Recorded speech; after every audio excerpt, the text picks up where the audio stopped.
Good morning, students. Welcome back to the new session of learning in subject BST. Okay, in BST today we are going to start chapter number 2. Name is Principle of Management. Okay, in this topic, first we will understand what do you understand by the principle of management. मतलब इसका meaning होता क्या है? I am reading it out. Principle of management are general guidelines which can be used for conduct in workplace under certain circumstances. Okay, तो हम लोग principle of management को क्या बोलते हैं? ये क्या है? हमारा जनरल गाइडलाइंस है. जब भी हम लोग कोई डिसीजंस लेते हैं तो हम लोग कुछ कुछ चीज़ों को ध्यान में रख करके लेते हैं, गाइडलाइंस को ध्यान में रख करके लेते हैं. तो वही सेम चीज़ में जब भी हम लोग मैनेजरियल कुछ भी डिसीजंस लेते हैं, मैनेजर कोई भी डिसीजन लेता है, किसी भी सिचुएशन में लेता है, तो कुछ वो कोड ऑफ कंडक्ट या फिर कुछ भी रूल्स रेगुलेशंस गाइडलाइंस को ध्यान में रख करके वो डिसीजन लेता है. यही है प्रिंसिपल ऑफ मैनेजमेंट का मतलब. एक मैनेजर जो क्या करता है, बहुत सारे डिसीजंस को इम्प्लीमेंट करता है, या फिर ये जो प्रिंसिपल ऑफ मैनेजमेंट क्या है, ये मैनेजर को हेल्प करता है डिसीजन लेने में. ठीक है, जब भी एक पर्टिकुलर मैनेजमेंट कोई भी डिसीजन लेता है, मान लो सपोज फाइनेंस के बारे में कोई डिसीजन लिया, या तो फिर suppose how to increase the productivity, इसके बारे में कोई डिसीजन लेने वाला है अगर वो फॉर्म में, तो उसको कुछ ना कुछ सेट गाइडलाइंस, जो गाइडलाइंस ऑलरेडी बना दी गई है, उन सबको ध्यान में रख करके क्या करना पड़ेगा, अपना डिसीजंस लेना पड़ेगा. बस इसी को हम लोग क्या करते हैं, प्रिंसिपल ऑफ मैनेजमेंट कहते हैं. ओके, अब हम देखेंगे कुछ कुछ differentiate between management principle and pure science principle. आपको पता है ना, मैनेजमेंट को हम लोग क्या प्योर साइंस नहीं बोलते हैं. दिस इज इनएग्जैक्ट साइंस और इम्प्योर साइंस. प्योर साइंस किसको बोला जाता है? फिजिक्स, केमिस्ट्री, बायो, इसको क्या बोला जाता है? Pure science. ठीक है, तो जो मैनेजमेंट के जो प्रिंसिपल है उसको हम लोग बोल सकते हैं कि बहुत ही फ्लेक्सिबल है. क्यों है फ्लेक्सिबल? क्योंकि मैनेजमेंट का जो प्रिंसिपल है वो नॉर्मल ह्यूमन बीइंग पे हम लोग अप्लाई करते हैं, और जो ह्यूमन बीइंग होता है वो फ्लेक्सिबल होते हैं, उनका बिहेवियर बहुत चेंज होते रहता है. तो उनको गाइड करने के लिए हमें अपना जो ये जो प्रिंसिपल जो है उसको कभी कभी फ्लेक्सिबल होता है, कभी कभी हम लोग बहुत रिजिड हो जाते हैं, कभी कभी हम लोग बहुत ही फ्लेक्सिबल हो जाते हैं. ओके, बट यहाँ पे अगर हम प्योर साइंस की बात करें तो यहाँ के ये जो प्योर साइंस है वो बिल्कुल रिजिड है.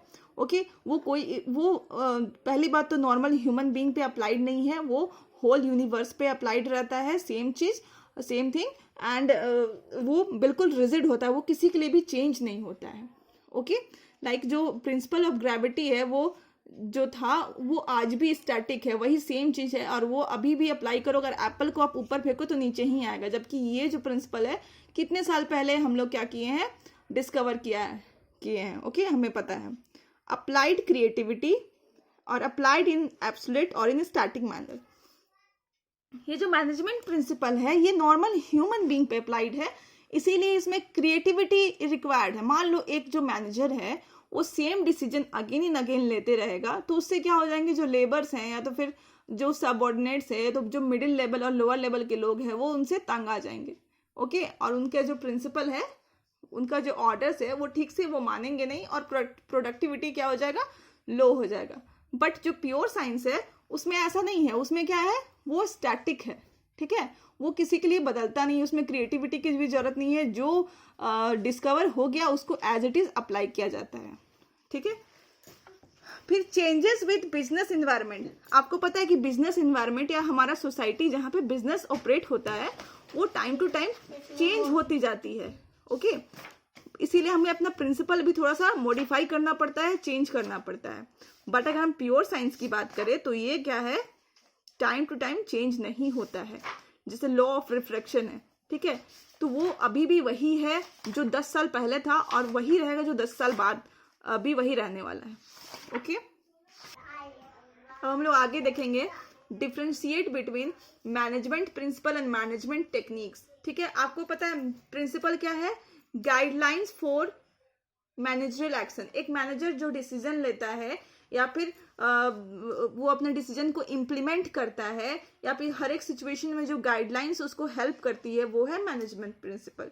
बट टेक्निक्स क्या है, टेक्निक्स मतलब आप किसी भी काम को करने के लिए ये एक मेथड है या फिर प्रोसीजर है जो कि आपको स्टेप बाय स्टेप फॉलो करना पड़ता है तब आपके क्या होता है, गोल फुलफिल होते हैं। मान लो आप कंप्यूटर है, आप उसको ऑन करते हो तो सडन वो नहीं ऑन हो जाता, आप उसको ऑन बटन दबाते हो, फिर स्क्रीन में कुछ कुछ आता है, फिर धीरे धीरे धीरे धीरे करके वो ओपन होता है। तो वो क्या हुआ, एक मेथड्स, प्रोसीजर, सीरीज में वो क्या कर रहे हैं, हो रहा है।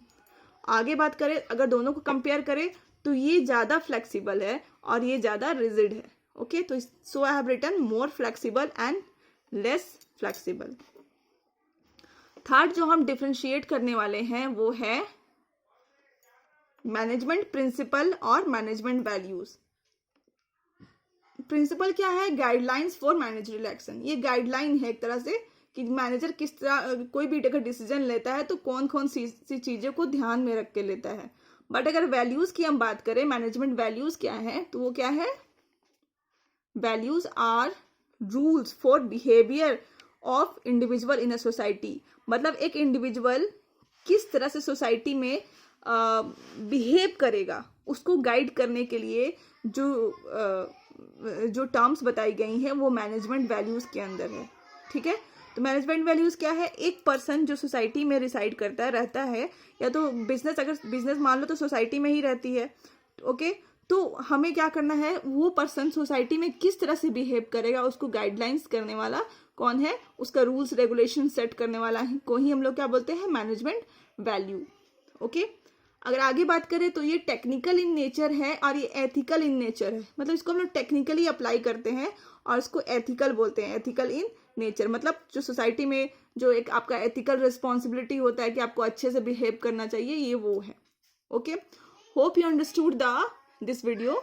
Tomorrow we will going to discuss about the characteristics of management principle. Okay, till then keep learning. All the best and enjoy the learning session. Thank you.